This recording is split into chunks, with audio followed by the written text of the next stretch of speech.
Bukas na ang klinika sa Istrenta, ang kaagapay ng bawat kapamilya sa pag-aalaga ng sarili at kalusugan. Kung kapos sa budget, kaya hindi makapagpakonsulta, ako ang kakampi nyo, Doc Dennis, handang tumugon sa inyong katanungang medikal.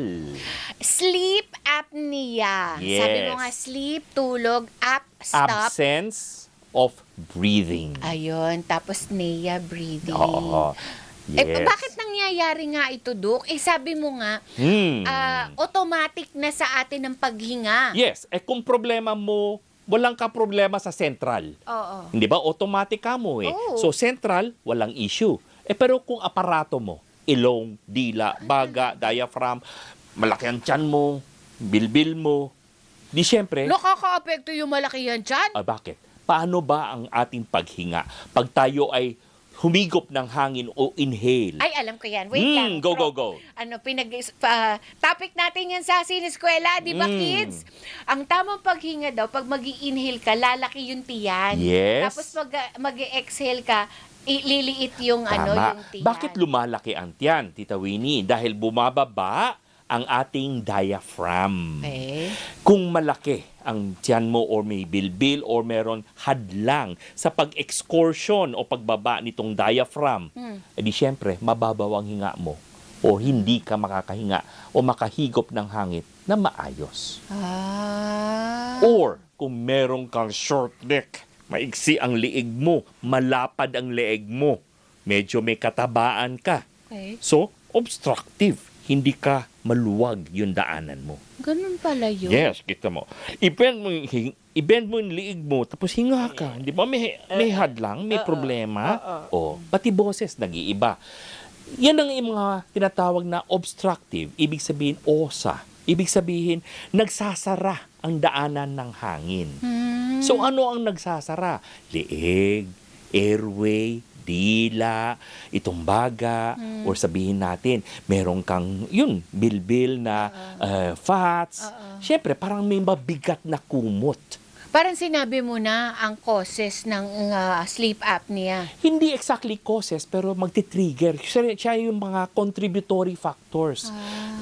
Bakit natin pinag-aaralan itong sleep apnea? Dahil natural ang paghinga natin. Oo naman. Maski natulog, hindi ba? Hindi mo sinasabi o hindi mo dapat, hindi mo kailangan desisyonan na huminga ka habang nakatutulog ka. Kaso, sa pagtulog tayo, bakit tayo kailangan matulog pala, Tita Winnie? To rejuvenate. To rejuvenate, para mag-recharge, para makapagpahinga. Cell repair. Yes. Paano ka magre-repair? Kailangan mo na magandang daloy ng dugo. Okay. Siyang dugo may dalang oxygen. Pag nag-apnea ka, tumigil ang paghinga mo, may oxygen pa. Hindi, wala. Nababawasan o walang oxygen. Oo. So, nagtitrigger yan sa utak na magising sa kalagitnaan ng tulog mo. Dahil tumataas ang carbon dioxide. Bumababa ang oxygen. Di ba? Oo, Tama ba? May point ba Yes, tayo? yes po. So, nagigising ang utak para makahinga muli. Pagka ginagising, Yun. nagkagasp. Di ba? Kasi nga nawalan siya ng, Yes. Kaya importante natin malaman ano ang sanhi, ano ang cause ng itong sleep apnea. Ano nga? Katabaan mo ba? Okay. Meron ka bang ininom na gamot? Ay, yung Na gamot? nagdi-depress sa cycle of respiration? May gamot na gano'n? Yung iba nagte-take ng heavy doses of sedative. Okay. Uminom. Kasi hindi makatulog. Oo, or nakainom na, Okay. nagsedative pa. O may tinetake na hindi dapat. Okay. Na siyang nagpapababaw ng ating paghinga na tumitigil ang paghinga. Pero that's supposed to make you sleep. Yes, pero it made you sleep. But it also depressed yung respiratory cycle mo. Wow. Dahil ang ating breathing per minute is normally between 12 to 20 cycles. Ibig sabihin, sa bawat minuto, meron tayong 12 hanggang 20 hinga. Yes.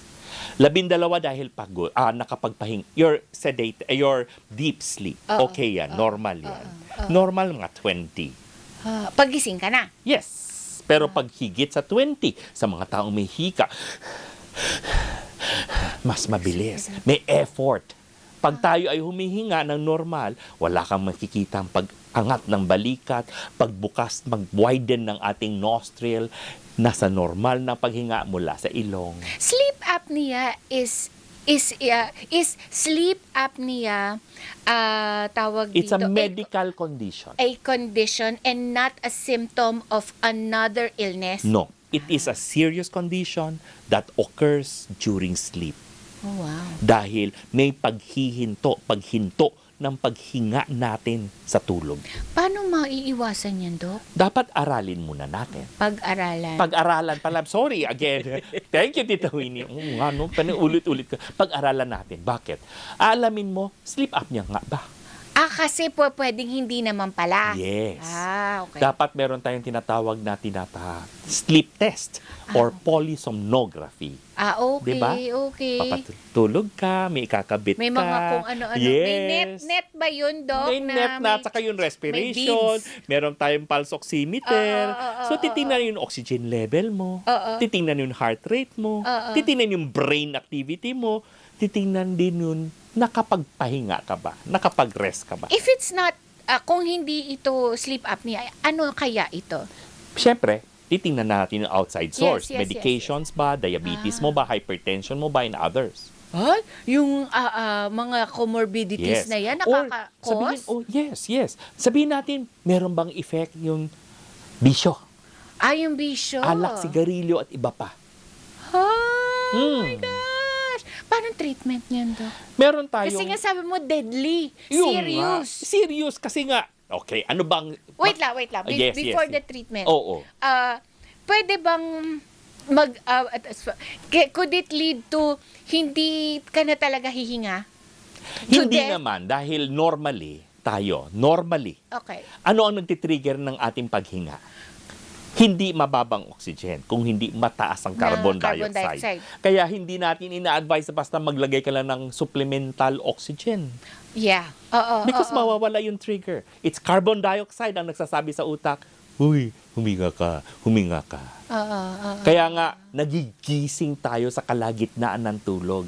Kaya pag nagigising ka sa kalagitnaan ng tulog mo, ano ang komplikasyon? Ano ang nasisira? Yung magandang tulog. Yung perpektong tulog. Yung recovery na tulog. Therefore, meron kang short-term problem. Daytime sleepiness. Antok sa umaga. At kung kayo po ay nagmamaneho, nagmumotor at iba pa, pwedeng magka-aksidente. Headache. Meron, may headache and everything. Pero ang long term, Tita Winnie, tataas ang blood pressure mo, tumataas ang risk sa stroke, heart attack, at syempre, yung irregular heart rate. Dahil sa tulog, binanggit natin kanina, kailangan natin makarecover.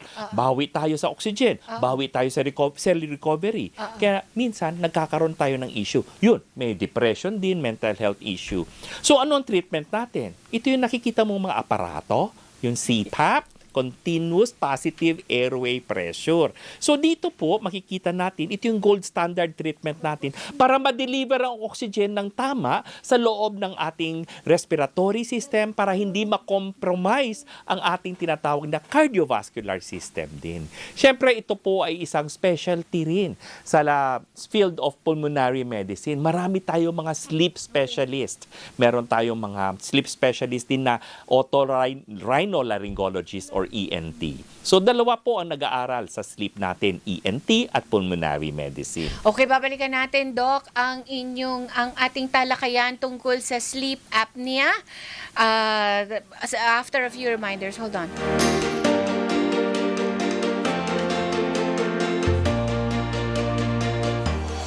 Po sa ating DZMM, 4 na po tayo nitong nakaraang Sabado.